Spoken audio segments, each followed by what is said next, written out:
Hello, everyone. Welcome to another edition of Real Talk. My name is Jim Schottenham, curator at the American Museum of Fly Fishing, located here in Manchester, Vermont. Today is going to be a bit of a special edition of Real Talk, differing from past episodes, which, by the way, you're free to browse by going to amff.org and clicking on the webinar link. You'll be able to see all our past episodes. But today is going to be a little bit different, whereas normally I would have examples of reels in the collection already to be able to show and talk about. Today, we're going to be covering a museum wish list of items that we do not have in our collection. So it's going to be a bit photo heavy today. And I will explain about the reels, why I feel they're important for the museum to have, and ultimately be able to use these pieces in future exhibits. So I'm coming to you today once again from the Gardner Grant Library here in Manchester. And before we get started, because this is such a photo-heavy session, I'd like to extend my thanks to a couple of people. Some of the photos that I'm going to be using today come from Lang's Tackle Auction, come from Mr. Steve Vernon and Mr. Dean Smith. So before we get started, I'd like to extend my thanks to all of those folks for help with today's webinar. So we're going to get started. As I said, these are going to be reels that we do not have. There is one example that will come up a little bit later on in the talk that I will be able to show you, and we'll talk about that when the time comes. But the museum, of course, is largely dependent on donations from the public at large and, of course, our members. By doing this webinar today, it's our hope that we'll reach a wider audience and be able to show people exactly what it is that we're looking for. You're going to hear me say quite a bit that a lot of the reels that I'm showing you would very likely be missed by the general public because of features that don't necessarily resemble your typical fly reel or typical reel altogether.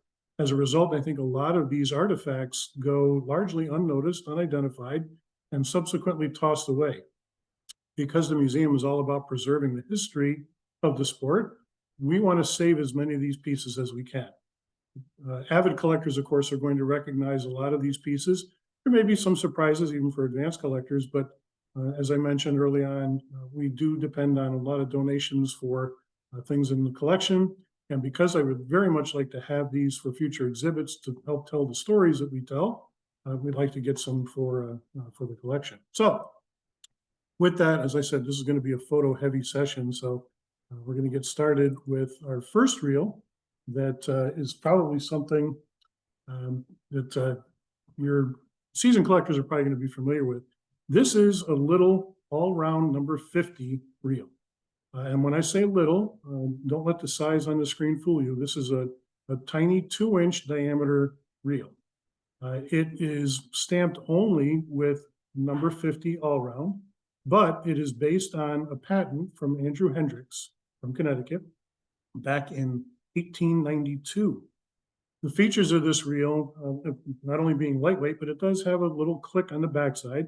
But the main features of this was it was a very lightweight reel, able to dry the silk fly lines from that era while remaining on the reel. And of course, for people that have watched Reel Talk in past episodes, you may remember my talking about the reels from William Billinghurst. The Billinghurst design allowed fly lines to dry without needing a line dryer to pull the lines off the reel, dry them overnight before you went out fishing again. Otherwise, the lines would rot. So being able to dry the lines was kind of a big deal back then. This was a very lightweight little reel, and you'll notice that little grasp was attached directly to the frame. And those little U-shaped spool receptors, Hendricks pointed out that this wasn't the only reel of this design. In fact, a few years prior, the combination of John Koff and Edward von Hofe produced what's known as an Acme reel that showed up in an 1889 von Hofe catalog.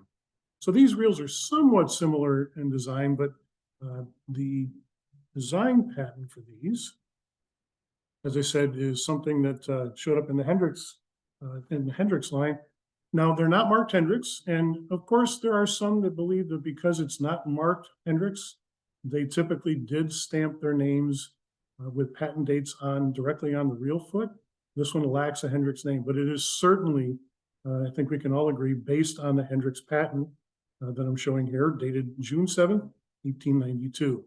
So it's a great little piece. And when I mentioned early on that there's quite a bit of, quite a few reels that I'm going to mention that if it weren't for certain features, many people wouldn't realize what their function was. Could fall into that category. That little grasp that's mounted directly to the frame, if that were missing, aside from maybe the foot, I dare say there's quite a few folks that probably wouldn't know exactly what this was for, because it doesn't necessarily look like your modern day fly reels. So that's a piece that we very much like to have in the collection. We're going to kind of move on to our next piece here. And this one is of great interest to the museum, not only for its age and design, but overall aesthetics and importance in the history of fly reels. This is a reel that was patented by Anson Hatch of Connecticut in 1866. William Billinghurst, who I just mentioned in relation to being able to dry lines, patented the first reel in the United States that could be considered a fly reel. Well, Anson Hatch has the distinction of being the second fly reel patented in the US. What Mr. Vernon discovered in his research and has subsequently published in his book, Antique Fishing Reels, which I will shamelessly plug for Steve. It's a wonderful book. If you're into collecting reels, you should certainly have a copy.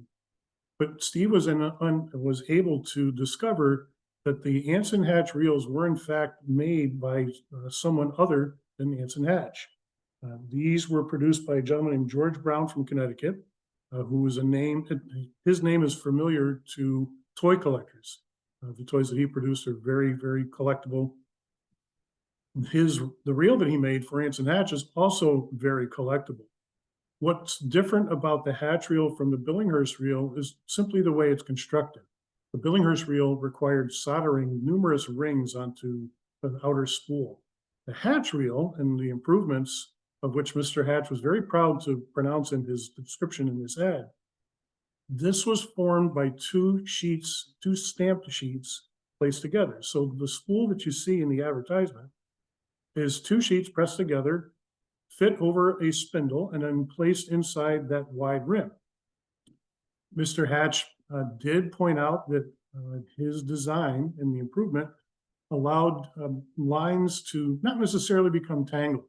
The Billinghurst reel, while it did have a retaining ring to prevent line from billowing out, wasn't as effective as this band, presumably on the Hatch reel. He didn't mention that. He also touted his foot. So the reel foot on the Hatch reel is a one-piece. The production model is incorporated into the entire frame. The Billinghurst reel was attached to a couple of rods.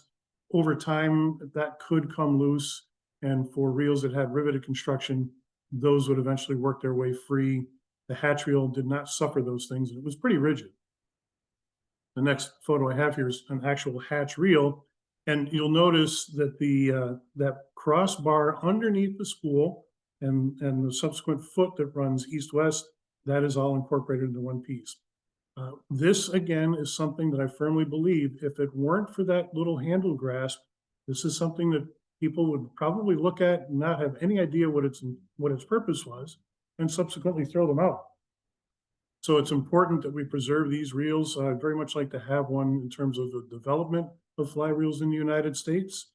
And I mentioned the production models. There is one Hatch reel that was made for the Patent Office in 1866. It's in a private collection. It still has the patent tag. It differs from the production models that Mr. Brown made for Hatch in that it's a little bit larger, and the way that the foot connects to the outer spool frame is a little bit different. But I dare say if someone were to find a Hatch reel, I wouldn't be surprised if it had a different grasp from what you see here. The examples that I've seen, and there's been maybe 8 different Hatch reels that I've seen. Almost all of them have a little bit different handle grasp. So I don't know if over the years they've all been replaced, but if you see one that has a little bit different handle configuration, that's somewhat normal. But again, I'd like to be able to add one of these to the collection and be able to exhibit it and teach folks. Up next is another reel that I can almost guarantee if someone were to look at, even an angler would look at and not understand its purpose. and that is the Barnum and Morehouse Smith patent automatic fishing reel. It's a smallish reel, a little bit chunky, a little bit heavy. It's made out of brass, but because of the configuration, it's a spool that fits over a housing. In this illustration from an advertisement, they've done a very good job of showing the reel and the gear system that's inside. These reels were sold predominantly without a handle grasp. You could order one separately. Later on in its design, you could actually order a second spool. So presumably you could have a reel that did not have a handle to wind up. It would be plain. That spool that fits over the top of that gearing system, if you notice the gearing in the center, that's what winds up the spring. So by merely pulling the line off of the spool, it wound up the reel. When you released your tension on the line, of course, it would simply rewind back onto the reel. I've talked briefly about automatic reels before. I think they get a fairly bad rap overall. They were never intended to bring fish to your hand. They were merely meant to bring all that slack line that you pulled out while making a cast so that it wasn't coiled up at your feet, you wouldn't get tangled up in it, and you'd be able to play the fish directly. So that's the purpose of an automatic reel. This reel was, Hatch was the second fly reel patent in the US. The Barnum and Morehouse, which was patented by Mr. Smith in Syracuse, New York, this reel is the second patented automatic reel. The first is from Francis Loomis. So this is an important piece. This was patented early on, of course, from Syracuse, New York. And they're very scarce. I understand that. It doesn't prevent me from wanting to have one and asking for help in obtaining one. These were patented early on. So they were only around for maybe a year. And it's very likely that the success of the Loomis and Plum and subsequently Yaman and Irby automatic reels, that these weren't more successful. This is a photograph of an actual Barnum and Morehouse reel. And as you can see, there's no handle grasp. This is the top of the reel. And you see there's that little tiny hole at about 5 o'clock, and that's where a post would have been. The numbers on this particular reel don't match. And what I mean by that is the spool that fits over the housing. And in the next photograph here, you'll see that housing has a different serial number than the spool itself. So that tells us this particular example did come with a spare spool. It's something that was mentioned in the company's advertising. That little arm that you see attached at about 7 o'clock, that's a line guide. There is a tiny little section at the very top here that allows line to be inserted through there so that it would fit through that line guide.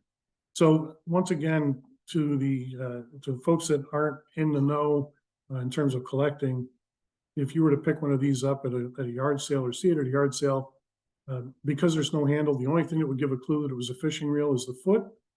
If the line guide was missing, then I dare say most people wouldn't have any idea what that was. So as a result, we like to preserve these as well. Very much like to have one of the Smith patent reels in the museum's collection. Coming up next is a reel that hails from the West Coast. And typically reels were from the early 1900s, late 1800s. A lot of those were patented and built and designed and all that from the East Coast. This reel by Andrew Chapin originates from California. And there aren't too many reels from California, so it would be important for the museum to have an example of an early West Coast maker. Mr. Chapin started out as a bicycle repair person, so he had the mechanical know-how, which is evident in this patent. So the mechanism inside is fairly complex for a fly reel. This was patented in 1899. There are two distinct versions of this reel. Mr. Vernon does have photographs of each in his book, but thanks to Lang's auction, we were able to see one of the second versions. This reel, you'll notice at the very top, you have to kind of look for it, but you'll notice that the frame that surrounds the spool looks like it's broken. It's not broken, it's intentionally split that way. That was to allow the angler to apply just enough pressure on those two pieces to prevent the spool from rotating freely. The adjustment that you see at 6 o'clock applied pressure to the ratchet pawl, so that provide uniform drag in both directions. And of course, there's that little click switch that you see up top. The frame of these is a little bit different. And you'll notice that on the backside, of course, you've got that Y for those supports. Because there was that split, again, used to provide a little bit of drag on the spool, it also needed to have some kind of support so it didn't just bend completely out of shape. Mr. Chapin later in life, after real business, I don't think it was hugely successful because he turned to dairy farming later on in his career. And again, this is some of the research that was done by Steve Vernon in his book. So an interesting reel, fairly complex. The first version of these looks a little different in that it doesn't have that frame. It's more of an open design. It does have those large perforations. And the only examples that I've seen are made out of natural brass finish. They don't have any nickel plating on them. Some are, they may be unmarked, but for the most part, they do have the information you'll see stamped on the spool with the gentleman's name and the patent date from the reel. Again, these are unusual to find. There aren't a lot of them out there, but because this is a unique West Coast reel, that's something that I'd like to have for the museum. So that's why it's on our wish list. Next up is a reel that it's somewhat surprising that the museum doesn't currently have an example. It's one of the most popular reels of all time in terms of fly reels. It was made by Edward von Hofe in New York City. And I'm talking, of course, about the Edward von Hofe Perfection fly reel. These reels are easily noticeable as being influential. A lot of reel makers subsequent to von Hofe made fly reels. In fact, this design is still being produced today. These are timeless reels. They're incredible quality, predominantly made out of nickel silver components with hard rubber side plates. The reels were introduced in the 1890s and were produced all the way up until the 1940s, the early 1940s. So that's a long run. Early on, they weren't called the Perfection. That name change didn't come about until about 1911. But these reels were offered in a number of sizes, from a number 5, which is an incredibly tiny little reel, all the way up to a 1/0 reel. That's where it gets a little confusing for identification. Edward von Hofe also produced a salmon fly reel, a model Restigouche, that was also offered in a 1/0 size. To be able to tell the difference between the two, the Perfection reels will have 3 pillars. I'll point those out here. So the pillars that you see top and on either side versus a Restigouche reel, which will have 5 pillars. And again, that only occurs in a 1/0 size. It was the largest of the Perfections, the smallest of the Restigouche reel. Otherwise, these were offered in sizes 5, 4, 3.5, 3, and so on, until you got to that 1/0 size. And the number 5 size being small. And it is a very tiny reel. What's distinguishable about these is the model number often found stamped on the reel. It's a model number 360. And the feature, of course, is that under the handle dial drag with a little arrow pointer. That's an easy way to see the difference between these and another popular Edward von Hofe reel, which was also a high quality reel, which was a Peerless. That was a model 355. This is a photo, again, courtesy of Lang's Auction, of a von Hofe Perfection. You'll see that little arrow pointer to indicate the level of drag applied to the spool. Timeless reels. Now, these were also offered through the catalogs with aluminum components, and there are very few reels made out of aluminum entirely. Those are incredibly rare. I'd be very happy for the museum to have any of those examples. If you happen to have one in aluminum, I'd be happy to accept that also. So that's the distinguishable feature about the von Hofe Perfection reels. We'll take a look at the back plate. There's a little sliding click switch on there. The early reels will have it's knurling on the edge of that click switch, similar to what you'd find on a US dime. And that little oil port will slide. Now, the oil ports on a lot of the von Hofe reels, and this is something important to note, a lot of them are stamped with just a single date. A lot of times you'll see the same date on a number of reels that were offered for a lot of different years. Von Hofe famously reused parts, or used parts rather, on a number of reels. So if you see a date on that sliding oil port, and that's this center cap right here, it's not an indication of the year it was made. Oftentimes the earliest reels lack the serial number, so you won't be able to really pinpoint the era unless you're fortunate enough to find one that was personalized by an owner or as a gift.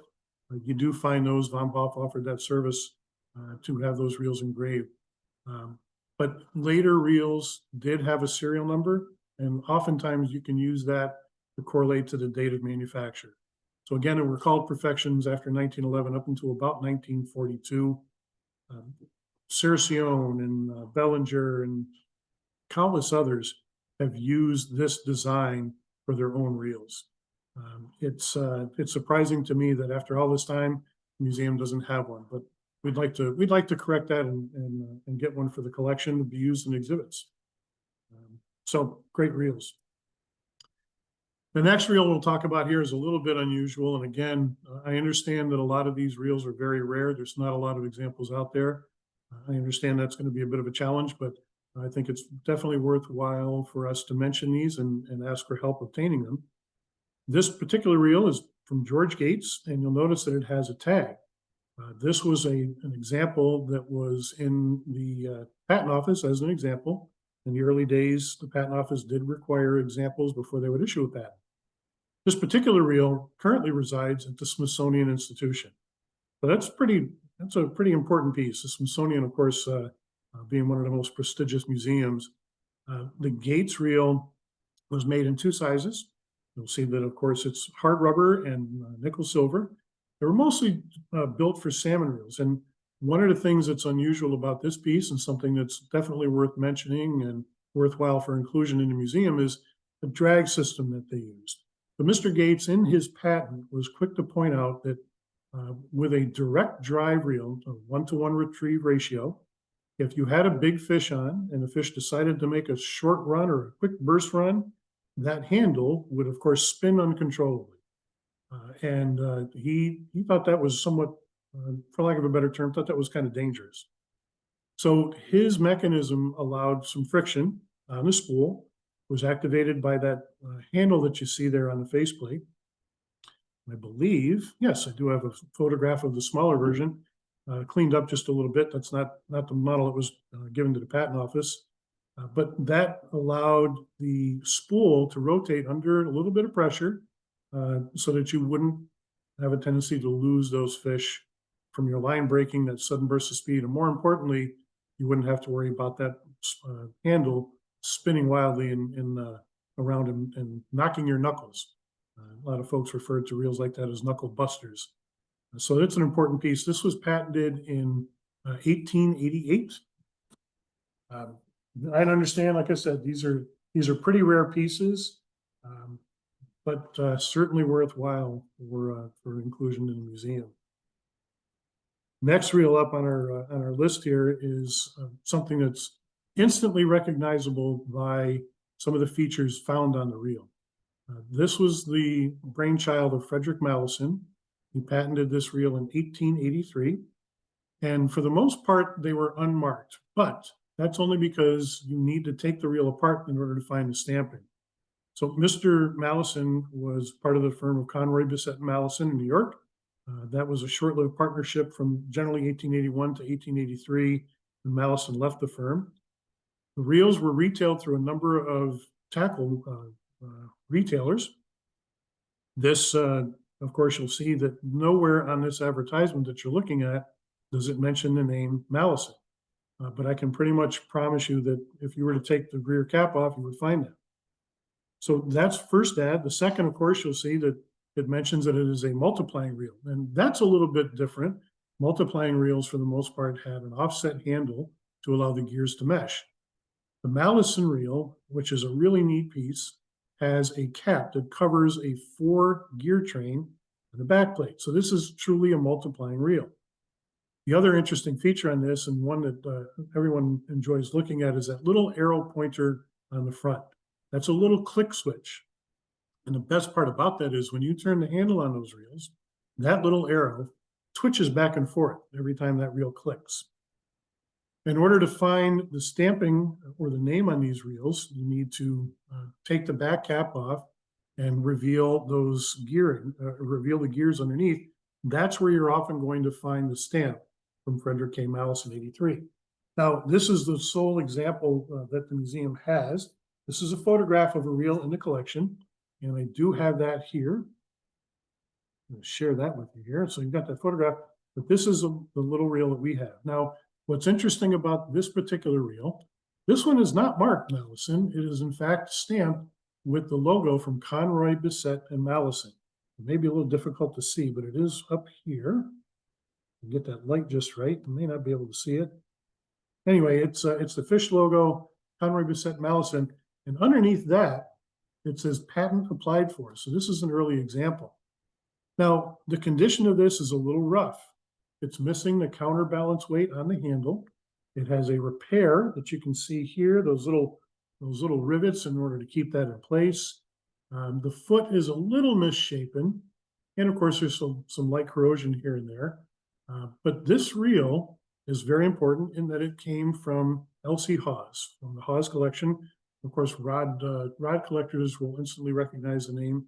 The Hawes family was tied in with the Leonard factory. So this did come directly from the Hawes family, and I suspect was Mr. Hawes's reel at one point. So I'm a big proponent of making exceptions for age rarity.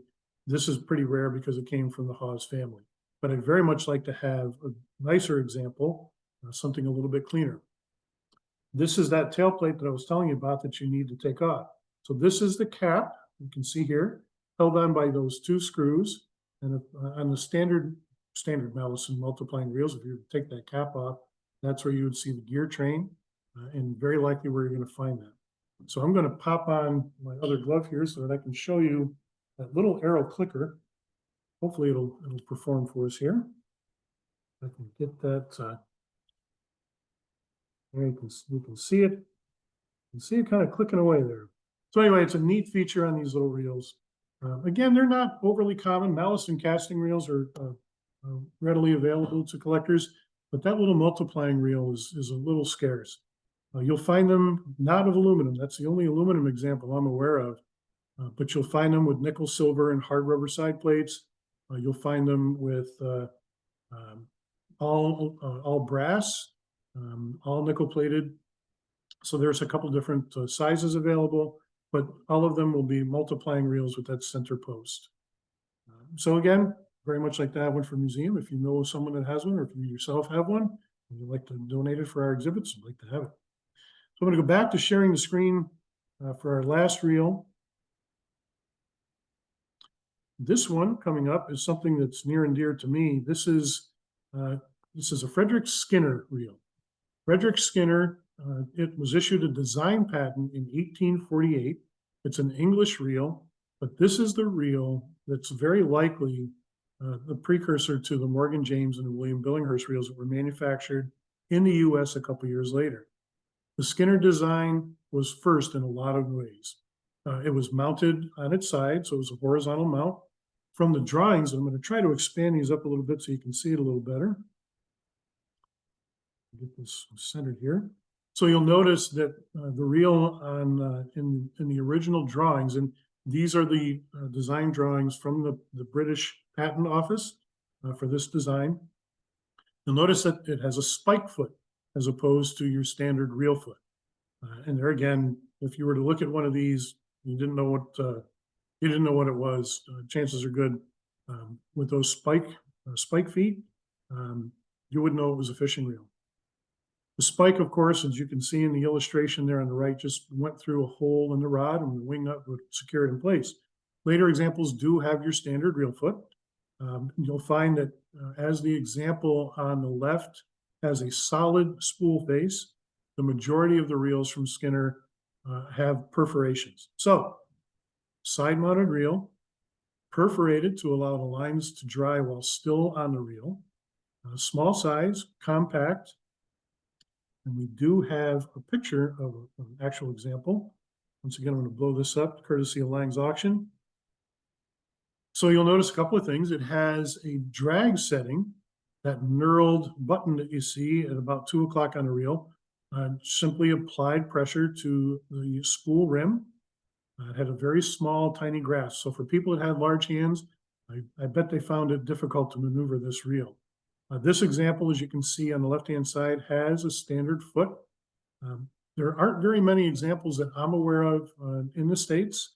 There are a couple of these reels in collections in England. I wouldn't be surprised if there were some of these reels in the US that maybe in collections that people just don't know what they are. And of course, the hope is that we can prevent these pieces from ending up in a landfill somewhere.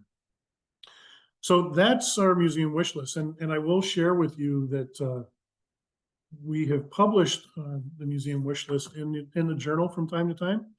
We have met with some success.